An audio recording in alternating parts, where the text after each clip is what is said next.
यांचा आदर्श ठेवून आपल्याला बीड आणि परभणी या दोन्ही जिल्ह्याला न्याय द्यायची नैतिक जबाबदारी आपल्या सगळ्यांची। दोन्ही लेख आपलेच होते ना, महाराष्ट्राचेच होते ना। आता यांच्या वडिलांची कथा आणखी वेगळी आहे। मला एक सांगा, यांच्या वडिलांना मगाशी फौजिया थाई, बाबाजी आणि सगळे विजय भाऊ कुठे गेले? विजय भाऊ पण आहे तिथे, इथे हे पण दोन डबल आहेत तिथे, हे पण आणि हे पण। मगाशी विजय भांबळे मला गाडीत तेच सांगत होते, हे विजय भाऊ तर आहेच आपले, ते दोघं मला गाडीत काय सांगत होते की हे जे होते ते कधीही कुणाला काही म्हणजे आवाज उंच करून पण बोलले नाही। जर गावात भांडण झालं तर पहिले यांच्या वडिलांना बोलायचं की बाबा तुम्ही मार्ग काढा। ज्या माणसांनी उभं आयुष्य शांततेच्या मार्गाने परभणीकरांना शिकवलं त्याचं नाव तुम्ही पहिलं लिहिताय FIR मध्ये। त्याचा जाहीर निषेध आपण केला पाहिजे आणि त्याच्यामुळे त्या टेन्शनमुळे आज जे ते शहीद झाले त्यांना मी विनम्रपणे आदरांजली आणि श्रद्धांजली अर्पण। त्यांच्या घरी मी आता गेले होते, अश्रू अनावर होते त्यांच्या कुटुंबाला। ते कुटुंब न्याय मागते। मी तुला शब्द देते, माझ्या धाकट्या भावासारखा आहे की जोपर्यंत तुला न्याय मिळत नाही आम्ही कोणीही इथले तुम्ही एकटं कुटुंब नाही आहात। हा आपल्या कुटुंबाची लढाई आहे, ही कुठल्याही वैयक्तिक कुटुंबाची लढाई नाहीये। त्यामुळे आपण सगळ्यांनी अरे बापरे, त्यांचं म्हणणं आहे की त्यांची अशी मागणी आहे की सुशिक्षित विद्यार्थीवरचे खोटे गुन्हे मागे घेतले पाहिजेत आणि महिला ज्यांना मारहाण झाली आपल्या वत्सलाताई तशा अजून किती महिने आहेत? अगोबाई कोण आहे? निकिताताई पण आहे, यांची FIR त्यांची। अरे अरे बाळाकडे उठू नका, बसा बसा, उठू नका। ऑपरेशन मध्ये पोलिसवाल्यांनी तिला घरातून काढून मारलं। तिला छोट्या मुलीने अहो पण ती आई पण छोटीच आहे ना, ती आई कुठे मोठी आहे? अरे बाळ आहे तिच्या हातात, कशाला तिला काय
दिवशी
सर्वांना माझा जय.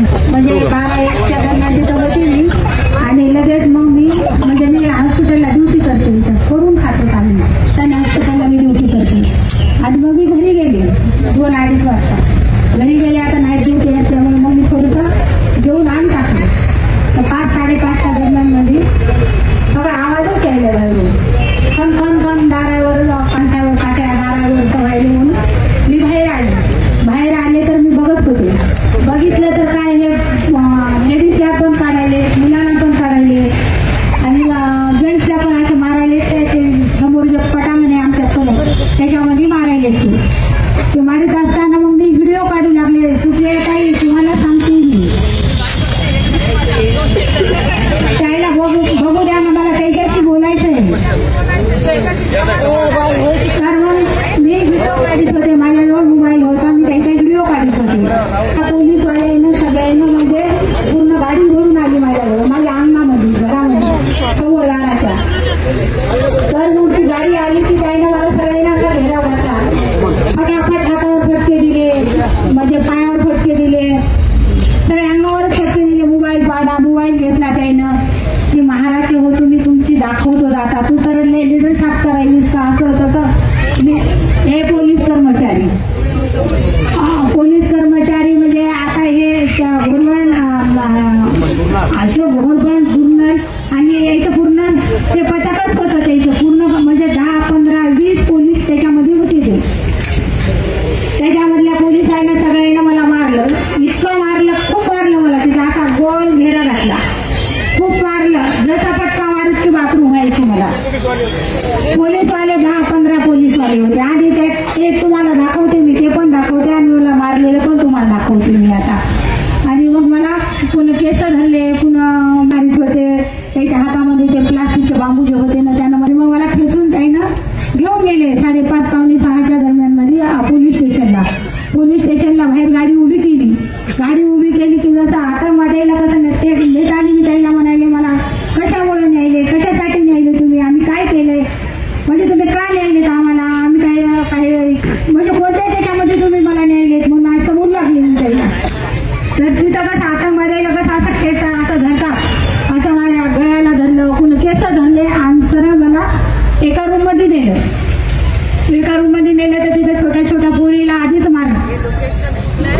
हे प्रियदर्शनी नगर आणि हे धवामुंडा पोलीस स्टेशन मधलं मोंढा आहे मोठ्यातलं. हा तर मग मला तिथं नेल्याच्या नंतर आधीच पोरी होत्या त्या पोरीला पण खूप मारलं त्याने अगोदरच मारलेलं होतं. पोरी दिलेल्या होत्या. पोरी किती होत्या 13-14 वर्षाच्या अशा पोरी होत्या. आणि त्यांच्यानंतर मग मला त्यानं इतकं मारायला सुरू केलं तर 20 मिनिटं म्हणजे 3-4 जेंट्स होते म्हणजे गोरबंड होता तुनल होता मरे होता आणि एकाचं नाव मला माहित नाही. 4 पोलीसवाले होते तिथं. एकाचं नाव माहित नाही पण मी बघितलं की ओळखून त्याला.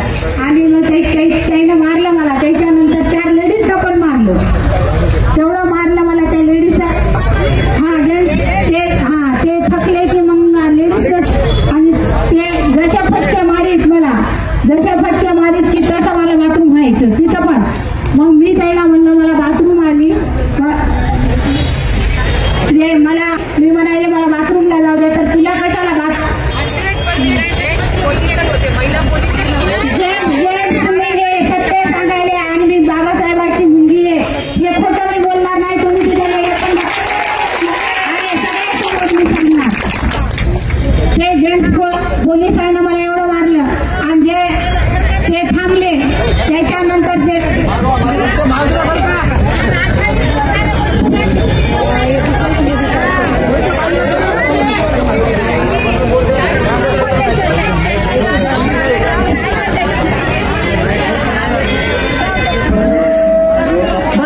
पोलिसला आपल्याला बोलायचा अधिकार आहे, पण आपल्याला मारायचा अधिकार पोलिसला कोणीही दिलेला नाही.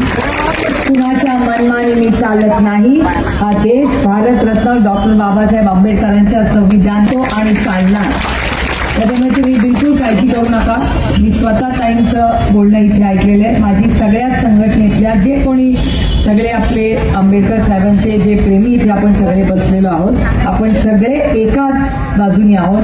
कोणी वेगळं नाही, कोणी परका नाही, कोणी बाहेरचा नाही. आपली जेवढी ताकद एक राहील तेवढा आपल्याला या अन्यायाच्या विरोधात लढता येईल. त्याच्यामुळे माझी सगळ्यांना विनम्र विनंती आहे की आपण सगळेजण एकत्र बसून एकत्र मिळून आपण पहिल्या सरकार दरबारी जाऊया. सरकारला विनंती करूया की बाबा हा अन्याय आमच्या भगिनीवर झालेला आहे, तिला न्याय हा मिळालाच पाहिजे. आणि जर नाही मिळाला तर हा लॉंग मार्च वगैरे तुम्ही काय करताय. पण माझी एकच विनंती पुन्हा मी सांगेन की मी जेव्हा जेव्हा तुमच्या ह्या कार्यक्रमांना येईल तेव्हा मी खासदार म्हणून येणार नाही, तुमची एक बहीण म्हणून येणार. काही नागरिकाबरोबर आपल्याला ह्याच्यात कुठलंही राजकारण आणायचं नाही. कुठलं सगळ्यांचं स्वागत आहे, सगळ्यांचं स्वागत मान सन्मान करू, पण राजकीय व्यासपीठ नाही. हे एक सामाजिक व्यासपीठ म्हणून राहील. आणि आपण सगळे मिळून बीड आणि परभणी या दोन्ही जिल्ह्यांमध्ये ज्या हत्या झालेल्या आहेत त्या सगळ्या हत्येंचा जोपर्यंत न्याय मिळत नाही हम सब. त्यामुळे आपण पूर्णपणे, मी आज इथे यायच्या आधी पुन्हा एकदा आमची सक्षना कुठे गेली, सक्षना मेहबूब तर बीडलाच राहतात. सक्षना अनेक वेळा त्या देशमुख कुटुंबांकडे तिथं तर आठवड्याला जाऊन ती त्यांना जेवढं तिच्याकडून बिचारीकडून जमेल तेवढं साठवण करते. कारण त्या मुली तिच्याकडे एक म्हणतात की आमच्या वडिलांना परत आणा. सक्षना म्हणली मी सगळं करू शकते हो, पण मी आधार देऊ शकते, पण तुझ्या बाबाला कसं परत आणा. त्यामुळे जेव्हा जेव्हा सक्षना तिथे जाते तिचा मला संध्याकाळी रडत रडत फोन येतो. ती म्हणली ताई त्या मुलांची अश्रू नाही होतं. काल पण ती त्या कुटुंबाला भेटली आणि त्या कुटुंबाला धाराशिवला ती सगळ्यांना भेटली. म्हणजे 1 महिना उलटला ताई, पण ते दुःख कमीच होत नाही. आणि त्या अन्यायाच्या विरोधात, मग तो अन्याय बीड मधला असू दे किंवा जो झालेला परभणीचा अन्यायाच्या विरोधात आपण गप्प बसलो याचा अर्थ आपल्याला तो अन्याय मान्य आहे. जो गप्प बसेल तो तेवढाच गुन्हेगार आहे ज्यांनी कृती केली आहे तेवढा. त्यामुळे आपण कोणीही ह्या गोष्टीमध्ये आपण शांततेच्या मार्गाने करायचं. जे करू ते, माझी एकच विनंती राहील, जे करू ते संविधानाच्या चौकटीत राहूनच आपण सगळ्यांनी बाबासाहेबांचा आदर करूनच आंदोलन आपण करूया. तुम्हाला जे काही माणुसकीच्या नात्याने नैतिकतेने जे सहकार्य लागेल, जे बायका आहेतच ते नेहमी आपल्या बरोबर असतात, ते पण आहे. सगळेच आले, आपली ही पण आली ती काय व्हायची नाही, तो आपलीच आहेत ना. त्यामुळे सगळे आपण एकत्र आहोत. आपण सगळे एकत्र मिळून न्याय मागूया. आज तुमच्यासाठी ताई पण किती लांबून आले. त्या सिंदखेड राजाला आम्ही दोघी एकत्र होतो. तिथून आपल्या खडसे साहेबांची लेक आहे ती, त्या मला म्हणाल्या की आपण ताई मी परभणीला तुमच्या बरोबर येणार आणि जो अन्याय होतोय तिथे मी तुमच्या बरोबर ताकदीने इथे लढणार आहे, असा शब्द रोहिणीताईंनीही दिलेला आहे. रोहिणीताई आवर्जून तुम्हाला भेटायला इथे आलेल्या आहे. त्यामुळे आम्ही सगळ्या तुमच्या बहिणी आहोत. मग मी काय, सक्षना काय, मेहबूब काय, रोहिणीताई, आम्ही सगळे, विजय भाऊ कांबळे आले, सगळे हे फक्त आम्ही तुमच्या बरोबर आहोत एवढंच आम्ही इथे सांगायला आलेलो आहोत. तुमचं दुःख आम्ही नाही समजतो. पांडुरंगाच्या मनात कधी कधी काय असतं असं वाटतं, पण पांडुरंगाने एक आपल्याला सांगितलेलं आहे की तुम्ही सगळं चांगलं काम करा, मी तुम्हाला दर्शन, माझं चांगलं काम केलं तर नक्की कळेल. ही सेवा आहे आपली. त्याच्यामुळे रामकृष्ण हरी आपण उगाच म्हणत नाही, आपल्या पांडुरंगाची ही सेवा आहे. त्यामुळे आपण सगळे मिळून आपण एकत्र काम करूया आणि भारतरत्न डॉक्टर बाबासाहेब आंबेडकरांना जो भारत अपेक्षित होता तो भारत आपल्याला उभा करायचा आहे. त्यामुळे त्या संविधानासाठी भारतरत्न डॉक्टर बाबासाहेब आंबेडकरांना मी विनम्रपणे वंदन करते. ज्या कुटुंबांना या अडचणीच्या काळात